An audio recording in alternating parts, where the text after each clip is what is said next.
escuela, en mi instituto, en más de una ocasión. Bueno, pues nada, los rigores del directo.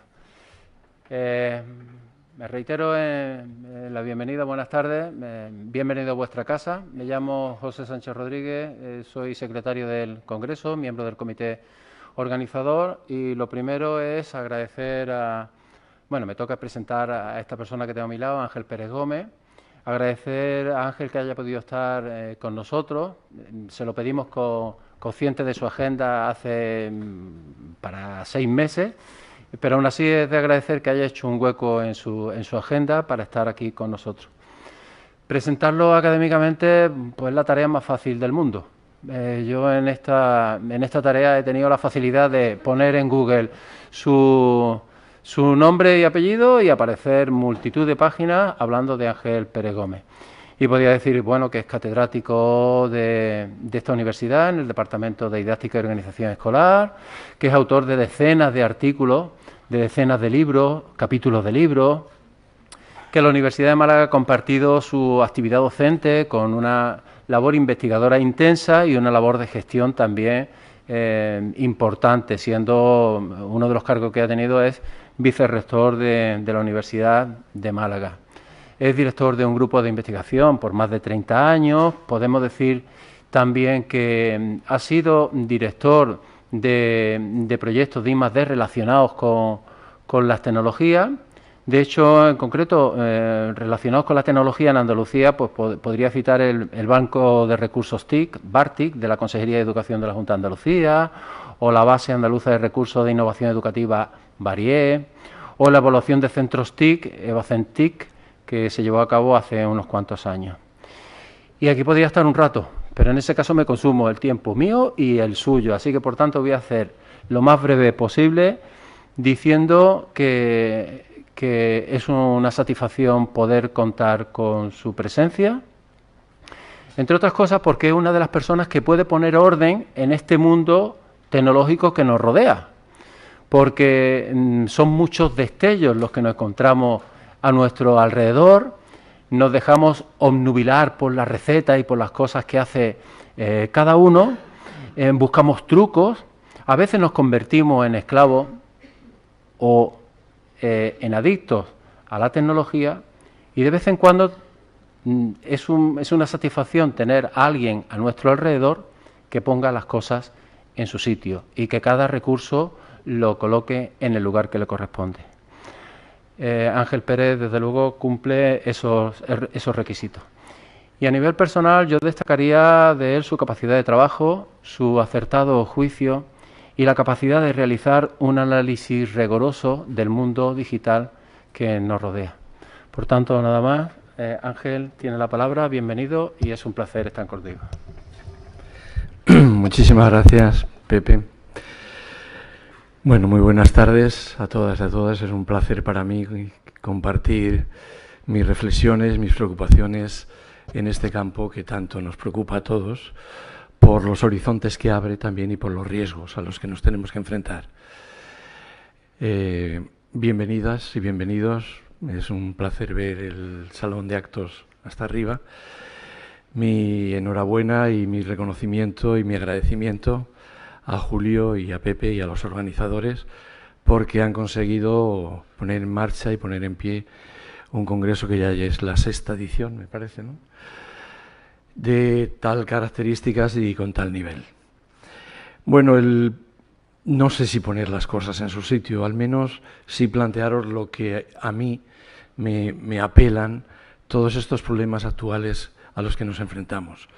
Pero estoy convencido de que van a aparecer más preguntas y más interrogantes que respuestas. Aunque, bueno, mi pretensión es iniciar un viaje y que me acompañéis en ese viaje para intentar clarificar, al menos conceptualmente, todos los aspectos que están ahí implicados y que veremos a ver qué significan. ¿Qué merece la pena aprender en la situación actual, en un mundo global, digital, complejo, encajado en un vendaval de información que significa trasladarnos de la información al conocimiento y del conocimiento a la sabiduría? y permitirme que pongamos este vídeo y luego intentemos analizar.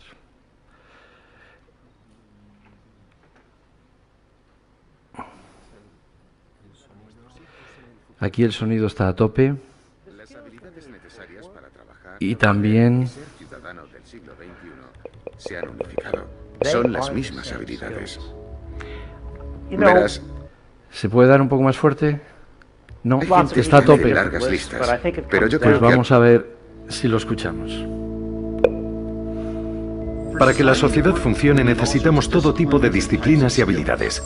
¿Cuáles crees que serán las más importantes para que las aprendan nuestros hijos en el futuro?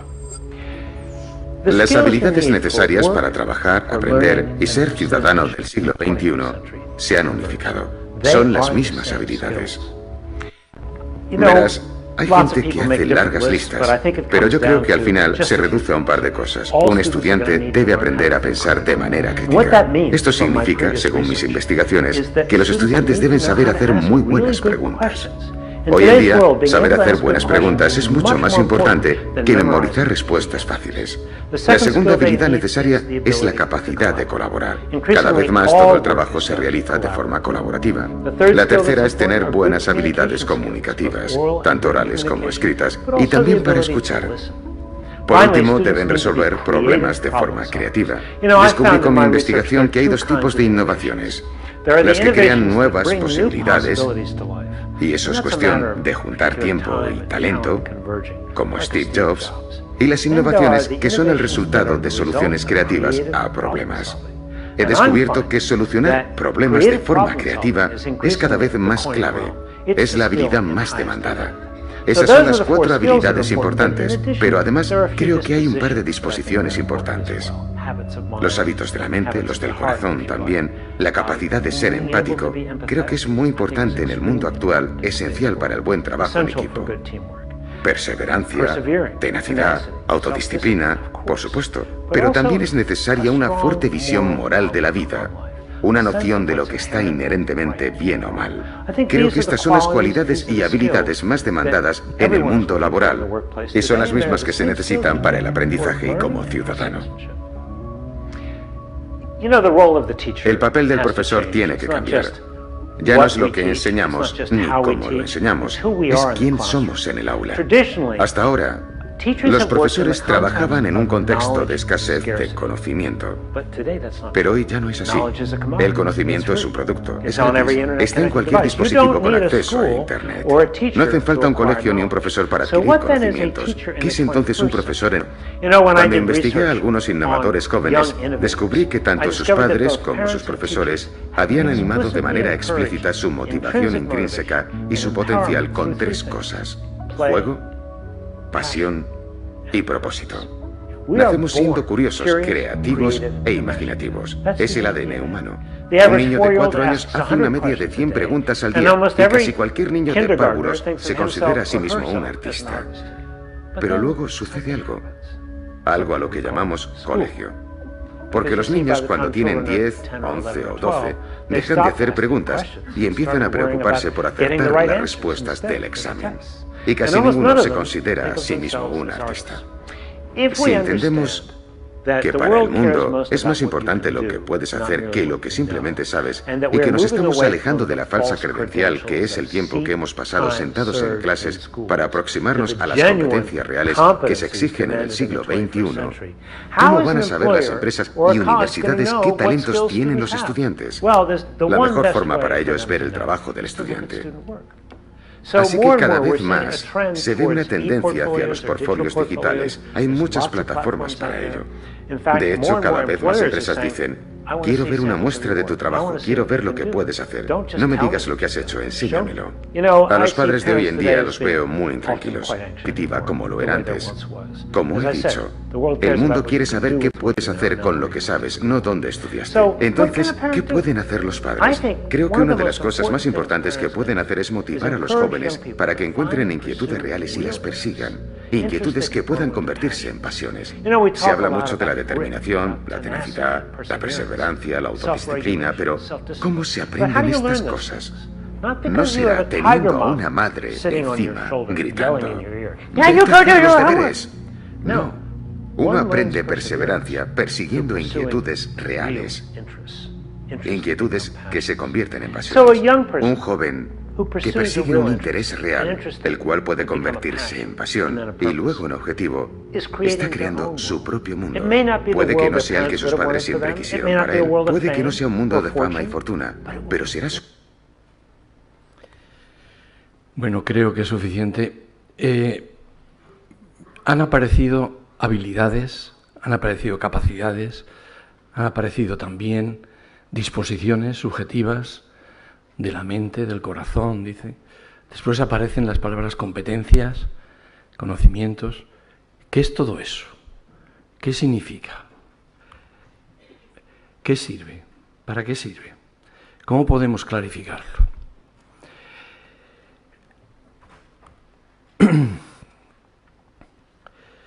Es cierto que vivimos, como decía también Tony Wagner, de la Universidad de Harvard, en un mundo muy distinto. Es la primera vez que la humanidad se encuentra rodeada de información, con información accesible de tal cantidad, de tal magnitud y de tal calidad que es incapaz de procesar. Es la primera vez en la historia de la humanidad. ¿Qué ocurre cuando el individuo se encuentra desde que nace saturado de información y rodeado de incertidumbre? La metáfora que a mí me sirve, no sé si a vosotros, es que la relación del individuo con el conocimiento hasta nuestros días ha sido siempre una relación de escasez. Y la metáfora era el oasis y el desierto. En la mayoría del tiempo el individuo humano vivía en el desierto de información y conocimiento y accedía a la escuela para intentar acopiar y apropiarse de toda la información que pudiera y del conocimiento que le sirviera después para la travesía al desierto. Es la pedagogía bancaria que tanto ha criticado Freire o la pedagogía del camello que tanto ha criticado también Mériès. Claro, lo que hacía la escuela y lo que pretendía hacer la escuela en ese momento era ayudar al individuo a incorporar toda la información disponible que les sirviera después para la travesía del desierto. Y con esas claves y con esas finalidades se establece el dispositivo escolar a finales del siglo XVIII, primero del siglo XIX, y ha permanecido hasta nuestros días. Tanto en la definición del currículum, con las disciplinas, la fragmentación, como en la función y el rol del profesor, la definición del espacio y del tiempo, cómo se agrupaban las formas metodológicas de enseñar, etcétera, etcétera. Y seguimos con el mismo dispositivo escolar, excepto maravillosas, excelentes y meritorias excepciones de maestras y maestros excelentes que han cambiado, han dado y han roto con ese dispositivo escolar que no estaba adaptado. Pero es que el mundo y las circunstancias en las que viven los ciudadanos contemporáneos nada tiene que ver. La metáfora que a mí me sirve es la metáfora del huracán o es la metáfora de la tempestad. El niño y la niña viven desde que nacen rodeados de un huracán y en el ojo del huracán de la información. No tienen que ir a la escuela para recibir información. Tienen que ir a la escuela o pueden acercarse a procesos formales de formación para intentar crear los filtros que le permitan transmitir y transformar la información en conocimiento. Seleccionar la información que merece la pena y la que no. Establecer criterios para poder discriminar lo que merece la pena y lo que no. Pues en ese proceso me parece que hay tres conceptos claves que habría que desarrollar con cierto detenimiento. ¿Qué entendemos por información, por conocimiento y por sabiduría? La primera aproximación la tenéis ahí en el gráfico. La información es un conjunto de elementos aislados, independientes, autónomos, que hacen referencia a objetos, a características de la realidad. El conocimiento ya es una estructura de esos con elementos, de tal manera que digan algo de la realidad y que sirvan para poder entender algo de la realidad, anticipar la realidad. Y la sabiduría es una selección de los ejes que nos merecen la pena dentro de esa estructura del conocimiento. O de otra manera, la información, ese conjunto de datos responde a las preguntas qué, quiénes, cuánto, cuándo, dónde. Y así vamos estructurando la realidad en función de las respuestas que damos a esos primeros intercambios que tenemos con la realidad. El conocimiento ya responde a preguntas más serias. La primera de cómo funciona, y la segunda, ¿por qué? ¿Por qué funcionan las cosas así? Los sistemas de la realidad. ¿Más simples o más complejos? A eso denominamos conocimiento.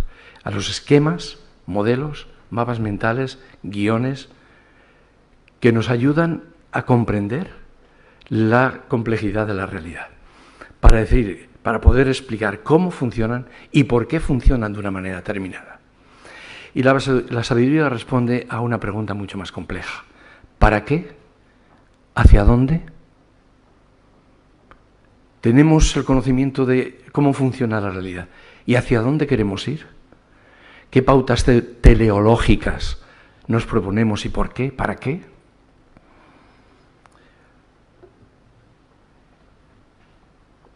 Detengámonos un poco en cada uno de ellos. La información.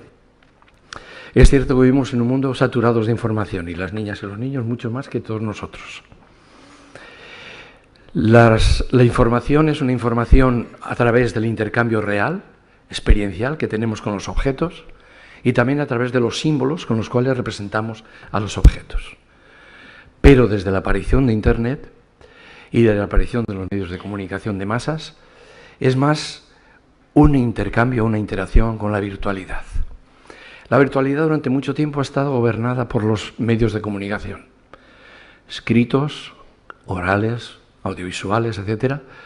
Pero claro, excepto los poquísimos medios públicos, la mayoría de los medios de comunicación son propiedad de multinacionales, con intereses particulares. El tipo de información que le llegan a los individuos es evidentemente, inevitablemente, una información sesgada, con unos intereses, con unas relaciones, pueden ser intereses políticos, económicos, culturales, sociales, etcétera, que dificultan la interacción espontánea, natural y directa del individuo con la realidad.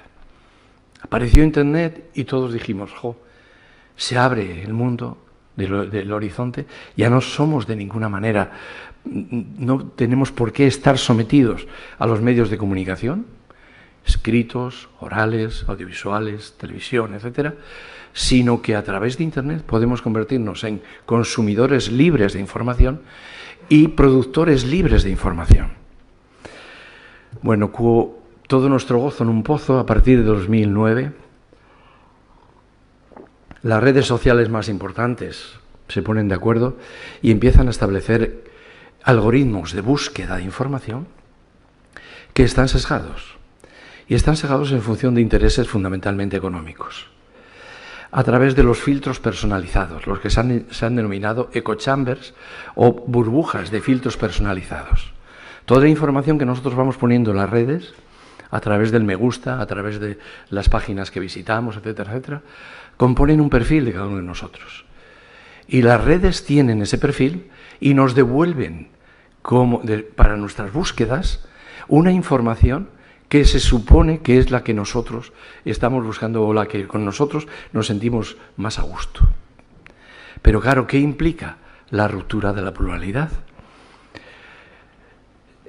Introducimos una búsqueda en Google, Pepe y yo, la misma búsqueda, él desde su ordenador y yo el mío, desde su perfil y yo el mío, y el resultado de Google es distinto, para él y para mí.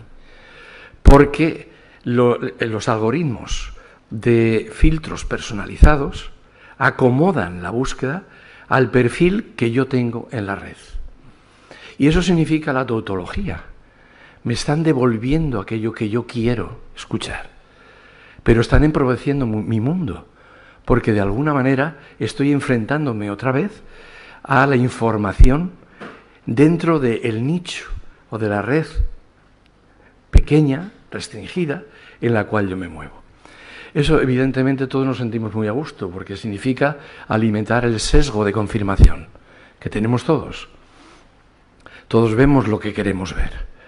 Y en ese sentido nos sentimos a gusto cuando nos encontramos con lo que queremos ver. Es una cámara de espejos, pero no nos devuelve la pluralidad de la realidad. Si esa cámara de espejos o esa tautología de la información que dificulta tanto la autonomía personal como la pluralidad social y la diversidad se corresponde también y se relaciona con el sectarismo, la polarización y el enfrentamiento que supone la posverdad o la manipulación emocional de la información por parte de intereses de propaganda política o publicidad económica, ¿dónde está el territorio, el escenario, el horizonte de libertad y pluralidad que nos ofrecía la red? ¿Cómo se explica? ¿Por qué se están estudiando de esta manera tan clara? ¿Cómo se explican las elecciones que están ocurriendo últimamente en Europa? El Brexit, en Estados Unidos, Trump, en España, etcétera. ¿Cómo se explica? ¿Qué tipo de información le llega al individuo? ¿Cómo elabora esa información para poder construir sus criterios de comprensión, de toma de decisiones y de actuación? A través de un proceso de polarización permanente. Todos nos acercamos en las redes a aquellos nichos que nos devuelven lo que nosotros queremos y por lo tanto no refuerzan nada más que nuestros propios prejuicios o juicios con los cuales nos afrontamos a la realidad. Ese fenómeno se denomina infoxicación, porque claro, ahora ya la red lo que provoca es que la relación de los Big Data con esos procesos de intercambio implica que permanentemente el individuo se está poniendo en contacto con enormes cantidades de datos que llevan la misma orientación, en el mismo sentido, y que refuerzan el sesgo de confirmación que uno quiere. Es muy fácil la manipulación emocional y la reducción de los horizontes cognitivos de cada uno de nosotros en función de la información que nos llega. No es eso, ni las bases de la sociedad democrática, ni las bases del desarrollo autónomo de las personas. Es la transparencia, la pluralidad, la autonomía y la autodeterminación. Por eso sean muy bienvenidas las autocríticas que están haciendo incluso las propias redes.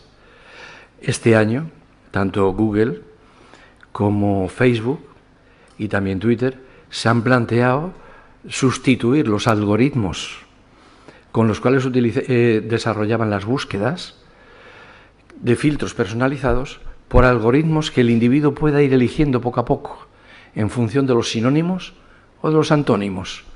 ¿Qué quiero ver hoy? ¿Lo que es similar a lo que yo pienso o lo que es totalmente contrario a lo que yo pienso y a lo que yo quiero y a lo que decido?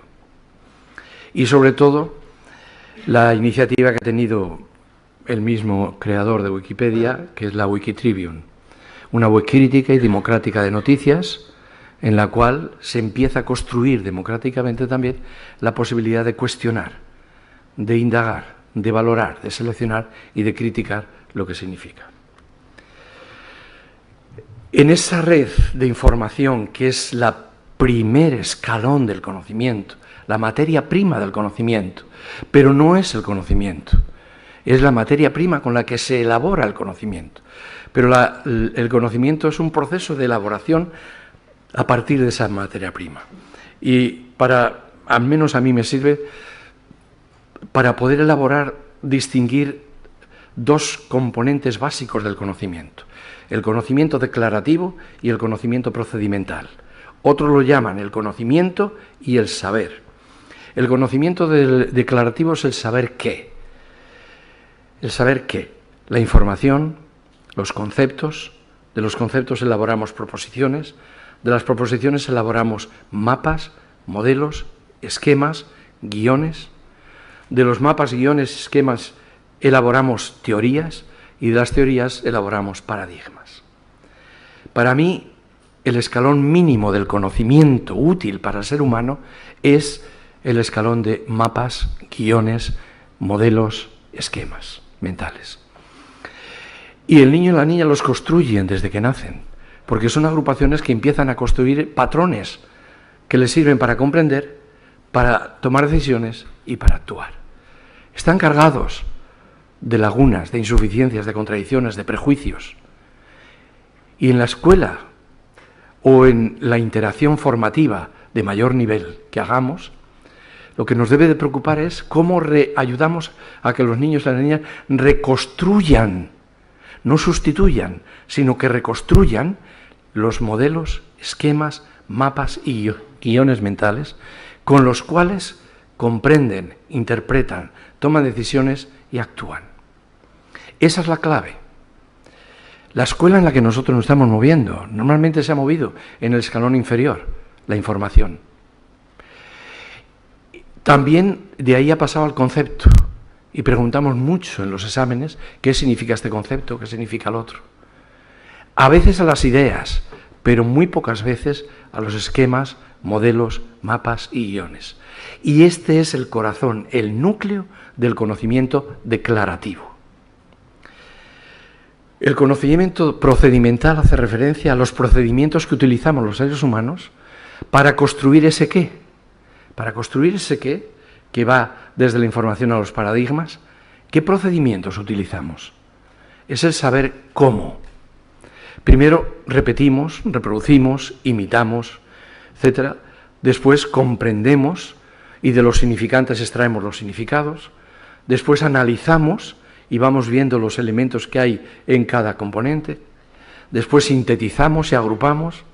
Después intervenimos de manera sencilla, aplicando de manera mecánica algunos patrones, o de manera compleja, diseñando proyectos de intervención en la realidad. Después creamos, innovamos, rompemos el espacio de lo ya construido para abrirnos al horizonte de lo que está por construir. Después evaluamos lo que merece la pena, meditamos sobre nosotros mismos y el sentido que tiene lo que hacemos y nos autorregulamos. Esta es un poco la representación gráfica del conocimiento declarativo. En el centro está lo que creo que nos interesa más, modelos, esquemas, mapas y guiones. Y esa es la clave de nuestro propósito pedagógico.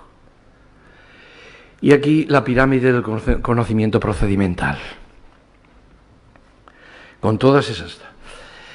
Cuando nosotros analizamos las tareas que les ponemos a los chavales en nuestras clases, ¿qué actividades mentales tienen que hacer? Recuperar, repetir, comprender, decodificar, analizar, sintetizar, intervenir, proyectar, proponer, crear, innovar, evaluar, repensarse a sí mismos.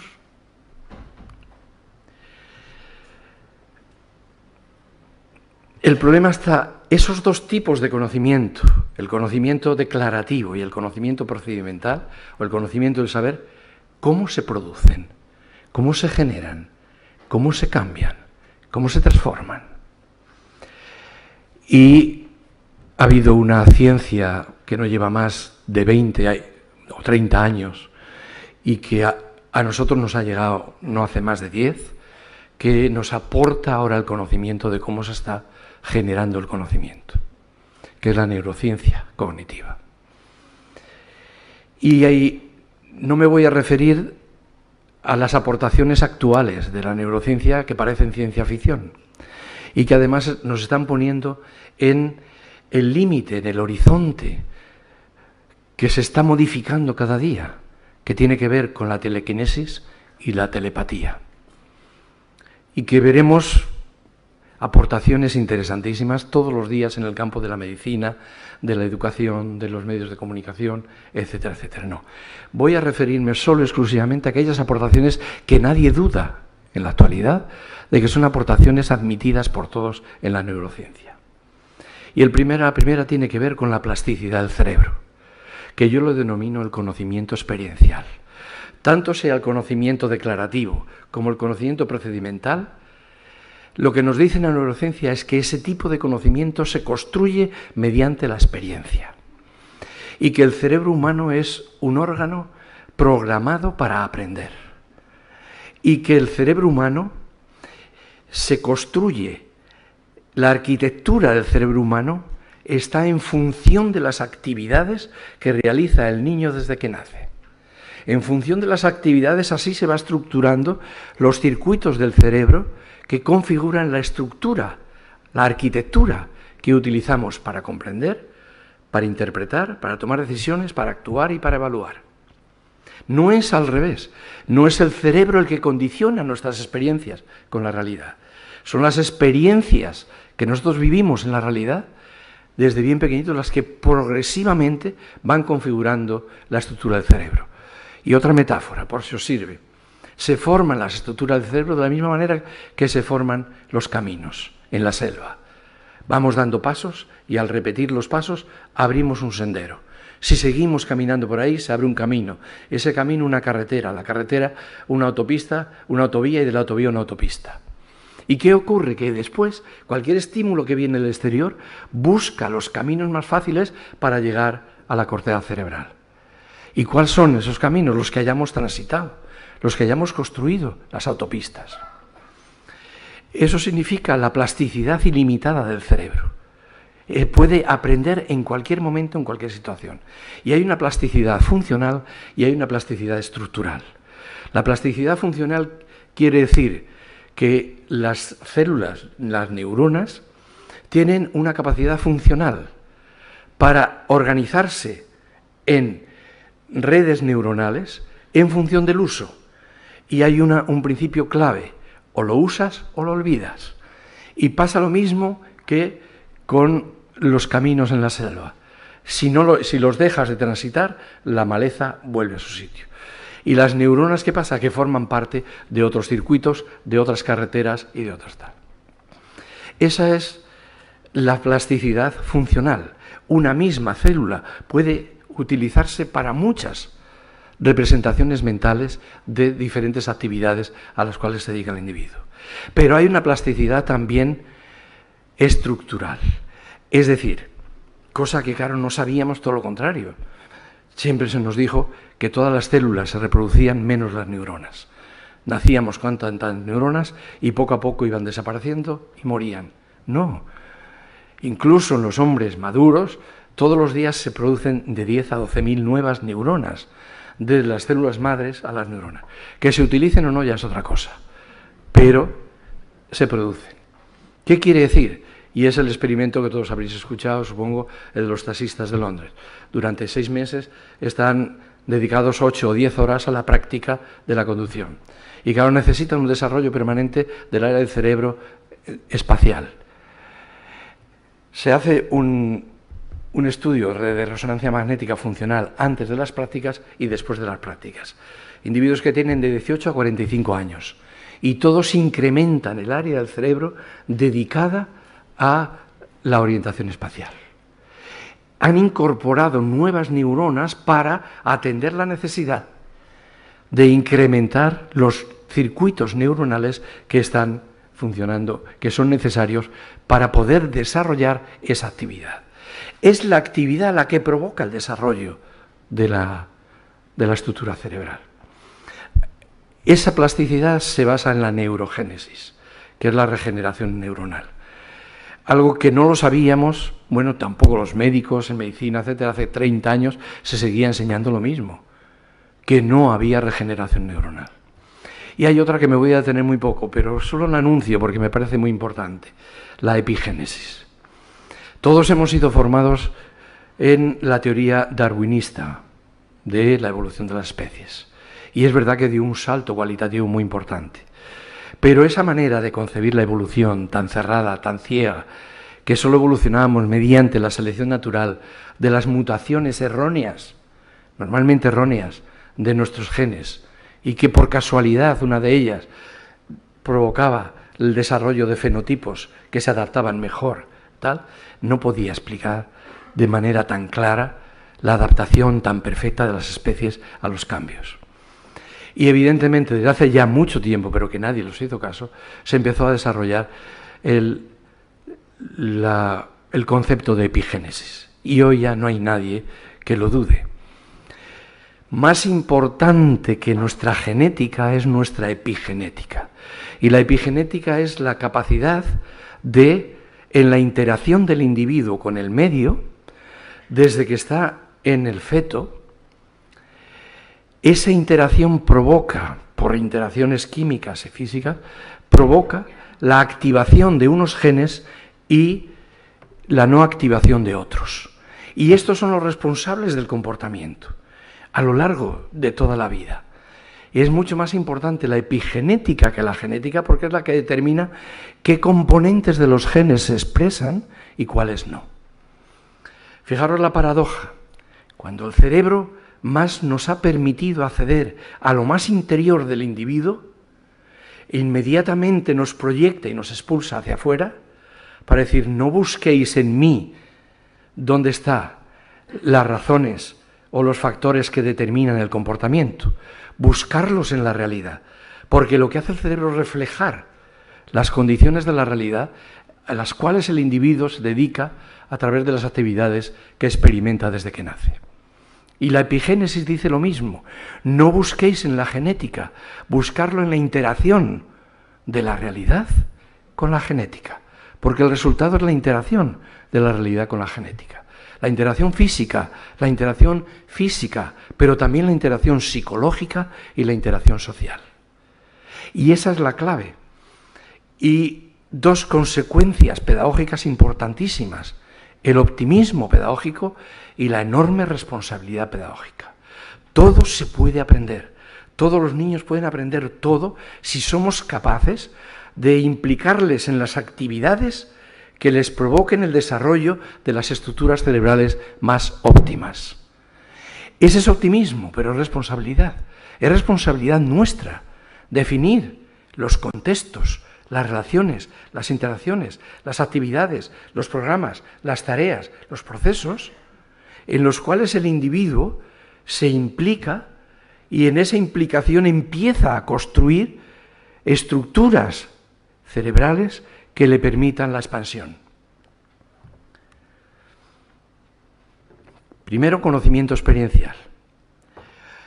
Por tanto, la primera orientación pedagógica es construyamos nuestros programas pedagógicos de la misma manera, basados en la experiencia, no basados en el estudio. El estudio es un instrumento para la experiencia, pero el objetivo es la experiencia real, física, química, psicológica, social, cultural, artística. Esa es la clave. Segunda aportación importantísima de la neurociencia, el conocimiento práctico, el piloto automático. Nadie duda en la actualidad, de toda la investigación neurocientífica, de que al menos el 90% de los mecanismos que utilizamos cuando percibimos, cuando interpretamos, cuando tomamos decisiones, cuando actuamos y cuando evaluamos, permanecen por debajo de la conciencia. No necesitan la conciencia para funcionar.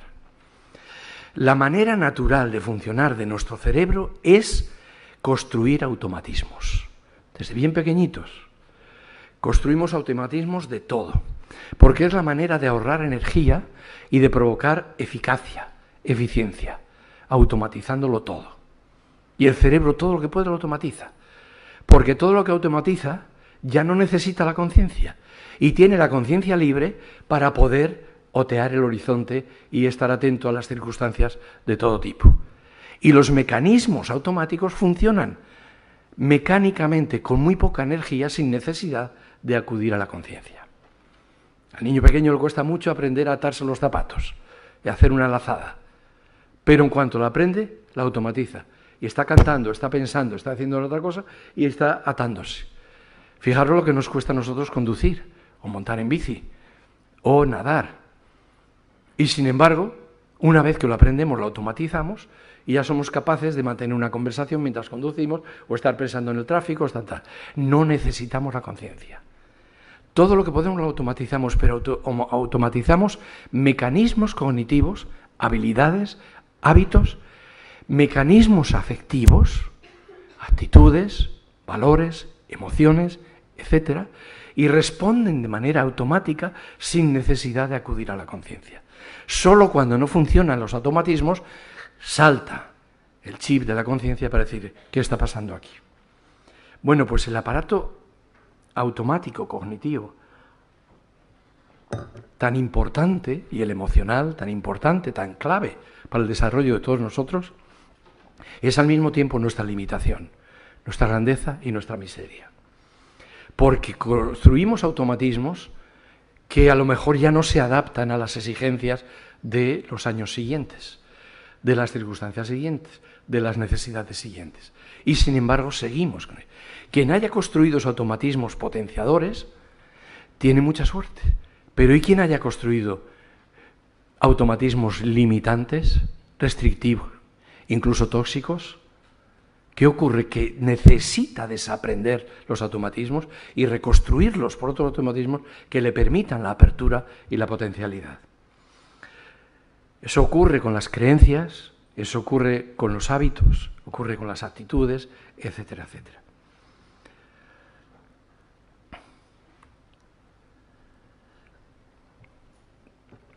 Tercera aportación clave de la neurociencia. Bueno, la primera consecuencia pedagógica de esta segunda aportación de la neurociencia, del piloto automático, la mochila, etcétera, etcétera, es que interrogarnos, ¿qué hacemos en la escuela trabajando solo las interacciones conscientes? Cuando lo que realmente determina el modo de percibir, de interpretar, de tomar decisiones, de actuar y de valorar, permanece en su gran mayoría por debajo de la conciencia.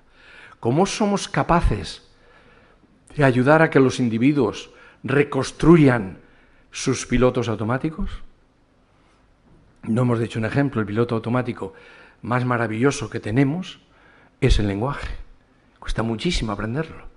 Pero una vez que lo aprendemos, es un automatismo que utilizamos y no tenemos que pensar en él cuando nos ponemos a comunicar, sino en la finalidad que nos proponemos para comunicar. Bueno, pero así es todo. ¿Qué hacemos en la escuela cuando solo nos preocupamos por las interacciones conscientes, textuales y teóricas del conocimiento declarativo? Claro, un paso más, el conocimiento procedimental que vimos al principio se aloja fundamentalmente en el inconsciente, en el subconsciente, perdón. Y el conocimiento declarativo se aloja fundamentalmente en el consciente. Pero, ¿cuáles son los determinantes de nuestra conducta? ¿Los conocimientos declarativos que somos capaces de verbalizar?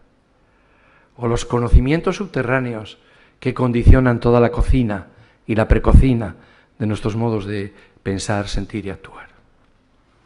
Tercera aportación importantísima de la neurociencia, el conocimiento incorporado, la primacía emocional. La perversa metáfora de las computadoras. El cerebro no se parece en nada a una computadora. Es verdad que realiza a veces tareas computacionales, pero muy pocas y de manera muy distinta a como lo hace la computadora. El cerebro es más una instancia emocional que piensa, no una instancia pensante que siente. Lo primero es que siente y después piensa. Y ahí somos deudores de todo el proceso evolutivo. El cerebro reptiliano, más primitivo, que compartimos con los reptiles, también con los mamíferos y por supuesto con toda la especie humana, es el cerebro reptiliano, el hipocampo, la amígdala, etc. Y ahí llegan los estímulos e inmediatamente que llegan los estímulos, antes de llegar a la corteza cerebral, ya provocan respuestas emocionales, positivas o negativas, de huida, de enfrentamiento, de espera, etcétera, etcétera. Antes de que lleguen a la conciencia, ya hemos reaccionado corporalmente y se ha producido una reacción emocional. Por eso muchas veces nos ponemos colorados o nerviosos y todavía no sabemos por qué. Porque milisegundos antes de que desde la amígdala llegue a la corteza cerebral, ya hemos respondido corporalmente. Ese es el conocimiento incorporado, relacionado intensamente con nuestra corporeidad, porque despierta las alarmas fisiológicas de nuestro cerebro y pone en marcha los mecanismos neuroendocrinos de todo nuestro cuerpo y ya reacciona. Antes, bien, ese estímulo, imaginaros que después llega al cerebro y se convierte en un estímulo cognitivo, pero ese estímulo cognitivo ya está contagiado emocionalmente, positiva, negativa o de forma neutra. Y eso es así, la primacía de las emociones es estructural, es ontogenética y es filogenética. A lo largo de las especies así ha ocurrido. Primero las emociones, después el conocimiento. Pero también ocurre en la ontogénesis del niño o de la niña. Primero las emociones y después está. Pero ocurre también en el individuo adulto. Antes de cualquier estímulo llegue a nuestra corteza cerebral, pasa primero por el hipocampo, el hipotálamo y la amígdala. Y se colorea, se contagia emocionalmente.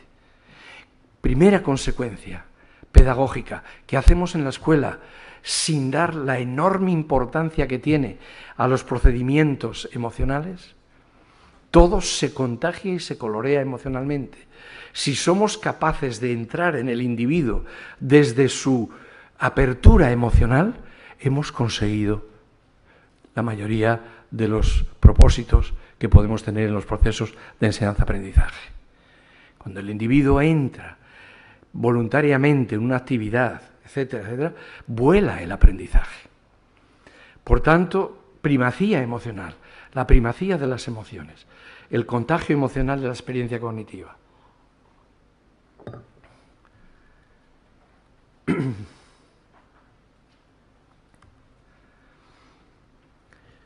Pero claro, tenemos cinco emociones básicas: tristeza, ira, miedo, asco, sorpresa y alegría, de las cuales 4 de ellas nos previenen de la realidad, porque eran las fundamentales para poder garantizar la supervivencia. Entonces son las más potentes en el individuo, en el sentido de que cuando el individuo las necesita, las pone en marcha. Y por eso es tan importante esas emociones preventivas, que son los mecanismos del miedo, las emociones negativas, para poderlas gestionar de manera educativa, de manera positiva en el ser humano. La ira, el asco, el miedo y la tristeza. Y tenemos que trabajarlas, porque ya hay otros que se encargan de trabajarlas. ¿De qué se componen las crisis económicas o las crisis políticas? De inundar de miedo a la población. Y la población, una vez que está inundada de miedo, admite programas políticos o actitudes que nunca las admitiría de otra manera. Pues el desarrollo autónomo de la persona humana y de la democracia compartida implica construir la primacía de las emociones positivas. ¿Cómo trabajarlas para poder desarrollarlas?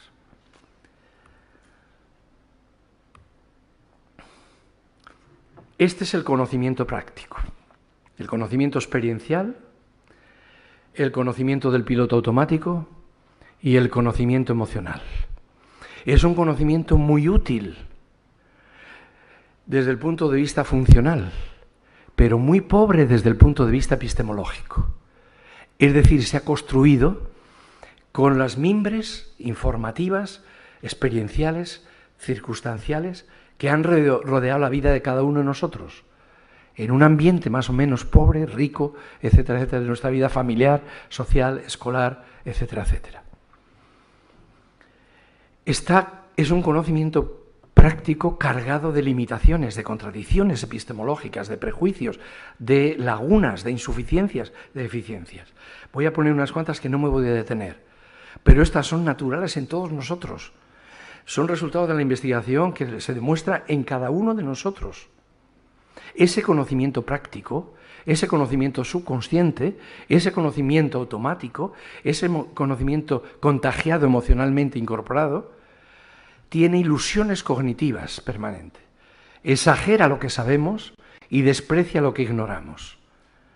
Por tanto, es necesario promover el desarrollo de la prudencia, de la humildad y de la consciencia de la enorme amplitud de la realidad que ignoramos. Primacía de lo familiar. Ese conocimiento es un conocimiento de las primeras impresiones, de la que se aferra a lo conocido, que quiere lo conocido y desprecia lo desconocido, lo que no es familiar. Por eso se crean tan fácilmente los estereotipos y por eso se crean también tan fácilmente los odios a lo ajeno, a lo extraño, etcétera, a la polarización. Porque solo una persona educada, es decir, capaz de revertir y de reconstruir sus mecanismos cognitivos más primitivos, es capaz de afrontar la diversidad, la riqueza, lo extraño, lo ajeno, etc. El racismo es un componente natural del cerebro animal, que se asusta ante lo ajeno, ante lo extraño, ante lo distinto, ante lo que no conoce. Y solo la cultura, la historia, la educación es la que es capaz de superar para promover el proceso de colaboración. El cerebro está preparado para colaborar perfectamente dentro de lo familiar, dentro del conocido, con los grupos gregarios en los que vive, pero para competir con los grupos extraños. Las falacias narrativas, dotarnos de coherencia en los relatos. Ese conocimiento práctico está cuajado de contradicciones, porque uno es el resultado de una experiencia que tuvimos muy positivo y otro es el resultado de una experiencia muy negativa, y pelean entre sí de manera inconsciente. ¿Y qué hace el componente ejecutivo, la conciencia de la corteza cerebral? Construir un relato que dé sensación de identidad a ese conjunto de mini-yoes y de zombies que están cuajando nuestro comportamiento, nuestro conocimiento y nuestros sentimientos inconscientes. Pues bien, nos engañamos a nosotros mismos dotándonos de coherencia de relatos que nos inventamos más para justificar lo que somos que para explicar lo que somos. Y por eso necesitamos que más allá de la naturalidad seamos capaces educativamente de ir construyendo y de deconstruir esos relatos falaces. La invención de la causalidad lineal y simple, dos fenómenos que covarían, que funcionan relativamente uno al lado del otro, inmediatamente les intentamos establecer relaciones causales de causa-efecto. Y uno es la causa para nosotros y otro es el efecto. Y ya está. Y buscamos causalidades simples siempre, intentando buscar la causa de un efecto. La realidad no funciona así. La realidad siempre es un sistema de múltiples elementos y con múltiples factores y múltiples causas que interactúan de tal manera. Por tanto, la causalidad lineal siempre es el reflejo de la simplicidad, y la simplicidad es incapaz de comprender la complejidad humana. Desconsidera la circularidad, la multifactorialidad, etc. El efecto impronta y el efecto halo lo tenemos todos. Ahora podríamos hacer una investigación que se ha repetido muchas veces.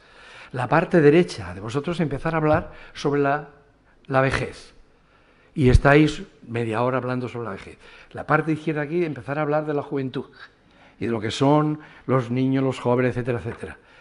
Y ahora digo, bueno, 5 de aquí, por favor, que vayan a la Facultad de Derecho, que está ahí al lado, a buscar tal cosa. Y 5 de aquí que vayan. Los 5 de aquí van más despacio que los 5 de aquí. Una cosa tan arbitraria. ¿Qué tiene que ver que habéis hablado de la vejez y vosotros de la juventud para que ahora se despierten mecanismos de un andar más rápido o un andar más lento? O estáis hablando, por ejemplo, de lo que van en las casas, los pisos, y os movéis en magnitudes de 100.000, 200.000 euros. Y vosotros estáis hablando de lo que vale una zapatilla o lo que vale un café. Y ahora decimos, ¿cuánto vale un micrófono? Y damos un rango entre 100 y 1.000. Vosotros, en el 80% de los casos, vais a dar cifras mayores que vosotros. ¿Qué es? Efecto halo, efecto impronta, relacionado con asociaciones arbitrarias. Esa es la manera de proceder del cerebro, natural. Y por eso necesitamos reconstruirlo cultural, histórica y educativamente. Y confundir los recuerdos con las experiencias, la imaginación con la realidad. Bueno, no me meto ya en las memorias. Y vamos con el concepto de sabiduría. Ningún viento es favorable para quien carece de rumbo. O todos los vientos son favorables para quien carece de rumbo. Lo importante no es lo que consigues, sino lo que te conviertes. Y esto desemboca en un concepto de aprendizaje. Aprendizaje para mí es la adquisición de recursos, de comprensión y de actuación. Todos. Recursos que adquirimos en la vida cotidiana, de manera espontánea, de manera experiencial, de manera inconsciente o de manera esforzada, de manera consciente, a través del estudio, a través de la investigación. Recursos de comprensión y recursos de actuación, no solo recursos de comprensión. Todo eso lo aprendemos. Y por tanto el aprendizaje siempre nos cambia. No es adquirir un conocimiento de algo externo que lo podemos coger y lo podemos dejar, no. Lo que aprendemos modifica los instrumentos que utilizamos para comprender la realidad, para autoorganizarnos y para intervenir en la realidad. Por tanto, el aprendizaje nos cambia siempre. Lo importante no es lo que consigues, sino cómo te cambia lo que aprendes. ¿En qué te has convertido? Bien, pues, ¿qué es la sabiduría? 5 minutos y acabamos. Me dicen que ya he consumido el tiempo. 5 minutos para concluir con la sabiduría y voy rápido. La sabiduría para mí es la utilización del mejor conocimiento disponible para el gobierno de la propia vida. El gobierno de la propia vida individual, grupal o colectivo. Es la búsqueda del sentido. Es utilizar el mejor conocimiento disponible.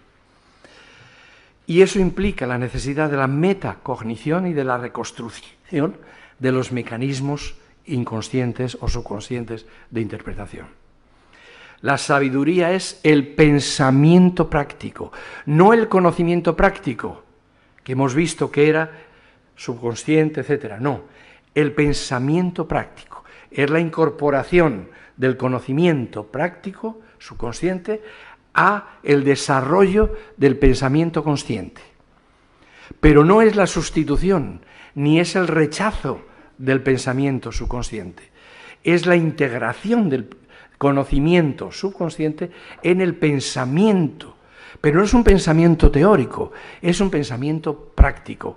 Es el pensamiento que utilizamos para comprender, para autoorganizarnos, para cambiarnos y para intervenir. Es lo mismo y tiene 3 ejes básicos. El pensamiento crítico y creativo. Lo que denomina ahora Claxton la neuroplasticidad autodirigida. Es verdad que el cerebro es plástico, pero ahora utilizamos de manera consciente y autodirigida la plasticidad del cerebro para reconstruir y recomponer el conocimiento práctico subconsciente. Y eso significa la crítica, el contraste, la comparación, la pluralidad, el debate y la apertura a la creación. No es tan importante lo que hemos construido, sino lo que nos creemos que somos capaces de construir. El segundo pilar de la sabiduría es la inteligencia emocional, es decir, la inteligencia que nos ayuda a conocernos a nosotros mismos, a autoestimarnos y a autorregularnos. ¿Cómo ayudamos a nuestros niños, a nuestras niñas, a que se conozcan, a que se autoestimen, a que se quieran y a que se autorregulen, a que conozcan su conocimiento práctico, observando su práctica, viendo dónde están las deficiencias, las lagunas y las fortalezas y debilidades de su conocimiento práctico?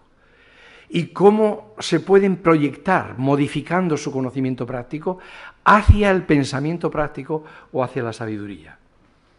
Y la tercera pata es el compromiso moral. Pasar del afecto a la virtud. Es decir, la necesidad de que el individuo vaya comprendiendo y entendiendo que ahora, para autorregularse su pensamiento práctico, tiene que empezar a discutir, a debatir, a asumir y a formar sus propios criterios morales, sociales, éticos, como individuo, como grupo y como colectividad. Y es un compromiso fundamental de su vida. Tan importantes son las técnicas que ha aprendido, los automatismos que utiliza, etcétera, como el dominio de sus emociones, sentimientos, etcétera, y la construcción del eje ético y moral, su compromiso ético y social consigo mismo, con las personas que quiere, con las personas que le rodean y con todos los ciudadanos con los que tiene que convivir.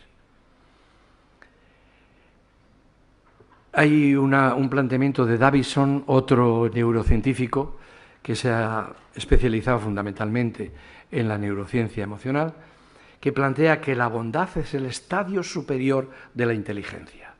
¿Por qué? Porque la bondad, o este compromiso moral y ético que cada uno debe de empezar a construir en grupo, individual, con los demás, etcétera, etcétera, es la clave para entender que la cooperación y las relaciones con los demás es la base de la felicidad sostenible. La competitividad, la lucha, la hostilidad, etcétera, no es la base de la felicidad sostenible. No es sostenible la felicidad en un mundo de hostilidad y de competitividad, sino en la capacidad que tengamos de ir construyendo con los demás las reglas de juego que consideramos que son fundamentales. Pues bien, no entro ya en la inteligencia artificial, que me parece que es el desafío al cual nos vamos a confrontar inmediatamente, y simplemente decir, ese pensamiento práctico, esa sabiduría, es lo que se denomina también las competencias. Las competencias es el pensamiento práctico. Son los sistemas de comprensión, de autoorganización y de actuación que debemos desarrollar los seres humanos. Es una orientación holística. Son sistemas que se componen de conocimientos. Sin conocimientos no hay competencias. Por tanto, no hay ninguna contraposición entre conocimientos y competencias. Sin conocimientos no hay competencias, pero las competencias son mucho más que los conocimientos. Habilidades y hábitos. ¿Os acordáis al principio que hablaban de habilidades? Pues las habilidades no son las competencias. Sin habilidades no hay competencias, pero las habilidades son una parte imprescindible de las competencias. Las emociones, las actitudes y los valores, que llamaba Tony Wagner disposiciones subjetivas. La empatía, ¿os acordáis? Las disposiciones son emociones, actitudes y valores. Pues bien, las finalidades de nuestra actuación pedagógica a lo largo de la escuela, de la escolarización, en la universidad, etcétera, en el siglo XXI, es el desarrollo de las competencias como pensamiento práctico o como sabiduría. Sistemas de comprensión, de autoorganización y de intervención que incluyen con la misma intensidad y con el mismo valor conocimientos, habilidades, actitudes, emociones y valores. Y no podemos de ninguna manera prescindir de ninguno de esos componentes, porque estaremos mutilando la personalidad de los aprendices.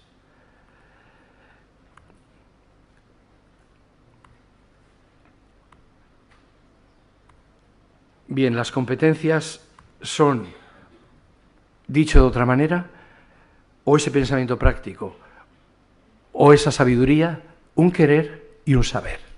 Un querer triple, perdón, un saber triple. Saber pensar, saber comunicar y saber hacer. En la escuela estamos enseñando a los niños a saber pensar, a saber comunicar y a saber hacer. Y un querer doble. un querer relacionado con las necesidades más primitivas del individuo. Y después, un querer relacionado con los intereses, expectativas, ilusiones y sueños que componen el proyecto vital de cada uno de los aprendices con los que trabajamos. A mi modo de ver, la tarea fundamental del docente en el siglo XXI es ayudar a los niños y a las niñas a que vayan construyendo su propio proyecto vital, que tiene 3 partes: personal, como personas, profesional y social, como ciudadanos. ¿Cómo les ayudamos a que vayan construyendo su propio proyecto singular, desarrollando conocimientos, habilidades, actitudes, emociones y valores que tengan una orientación que él va descubriendo, va discutiendo, va conformando, va continuando? Pues bien, yo creo que esa es la tarea que tenemos en un mundo tan complejo como saturados de información y rodeados de incertidumbre. Muchas gracias.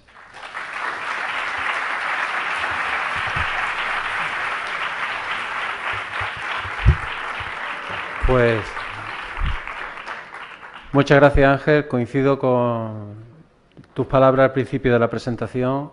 Has abierto un camino de reflexiones y desde luego por ese camino tenemos que andar para ese camino de la selva que no se cierre por la maleza.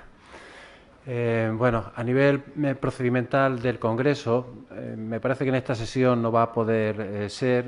Tenéis en las carpetas, aparte del programa, una serie de hojitas con objeto de recoger preguntas para los ponentes. Con Ángel vamos a interactuar en el segundo gran sitio que es su congreso, que es la cafetería. Así que os invito a que nos tomemos ahora después un café con Ángel y que las preguntas, por favor, se las formuléis en ese sitio tan importante como es la cafetería. A las 18:30, a las 18:30 o un poquito, 5 minutos después, tenemos una segunda conferencia. Y para recoger las preguntas que en las sesiones plenarias queréis formular, tenemos a 2 personas de la organización en la sala para recoger dichas preguntas. Ángel, muchísimas gracias por estar aquí. Nada más, muchas gracias y mucha suerte. Que aprovechéis estos días.